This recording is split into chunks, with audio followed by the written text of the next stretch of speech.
Hi. Vietnam is, for today's businesses, the land of milk and honey. As far back as I can remember, I've always had friends that were Vietnamese or spoke the language. And most recently, about 2 years ago, I decided to learn both the language and the culture. Today I will tell you important information regarding your business and why you should conduct business in Vietnam. This will be information regarding legal proceedings, the legal requirements that have to be accomplished for you to do business in the country, as well as cultural and business differences, and end with a little bit of current economic climate. In this country, there are certain rules that must be followed for businesses. As a whole, their country is different than ours, and most of the companies in the Republic of Vietnam are controlled by the government. As such, the rules are very specific and very closely followed by all businesses from foreign countries. These are paperwork for both the people as well as the actual business.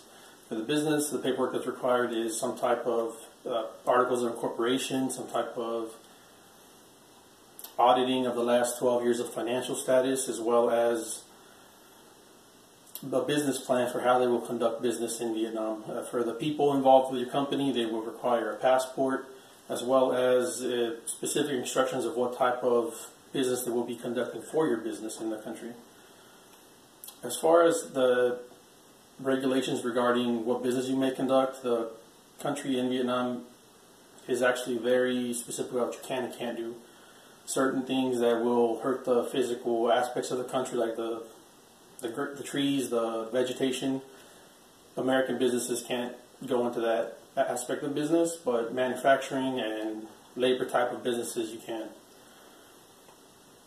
There's differences between our culture and their culture, as well as the way our businesses conduct business and the way their businesses conduct business. When you come to America, there's specific board meetings that go on as far as negotiations, but in Vietnam it's more personal. It's more of an event. When you go meet with a company over there to tell them about what you want to do from your company to theirs, you'll end up going to a business lunch or a business dinner that will take on average about 6 hours. The first 2 hours you'll spend talking to the person and getting to know them, and the last 4 hours you'll spend casually talking about business with more critical, specific information being handled at the end.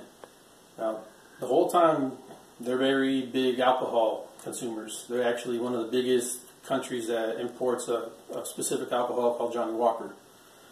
Aside from beer, that's pretty much their favorite type of drink. Now, this is different if you conduct business with a male or a female. If you conduct business with a female, business transactions, the meetings will take about 2 hours. They'll be very quick. It'll be 45 minutes of talking, getting to know the person, followed by a very to the point 45 minutes to an hour of an actual meeting.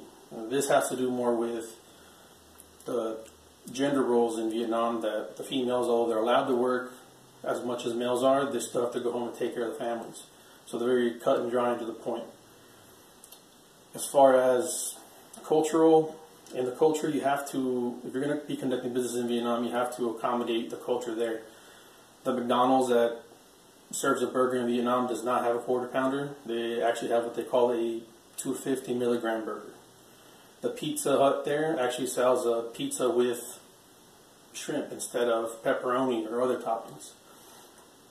This directly correlates to your business because you will have to customize your product so that the people in Vietnam will actually buy it, or it can be more easily produced while there.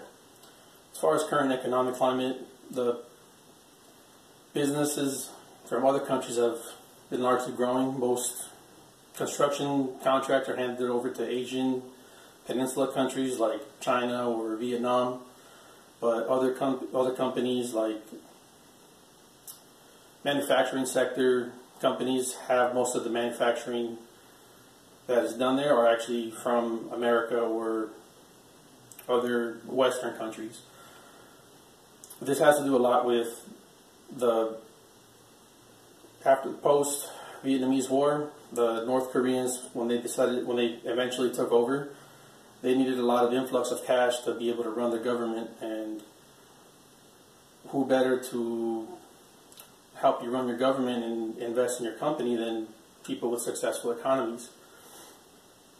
As far as the current economic climate, trade with Vietnam continues to grow.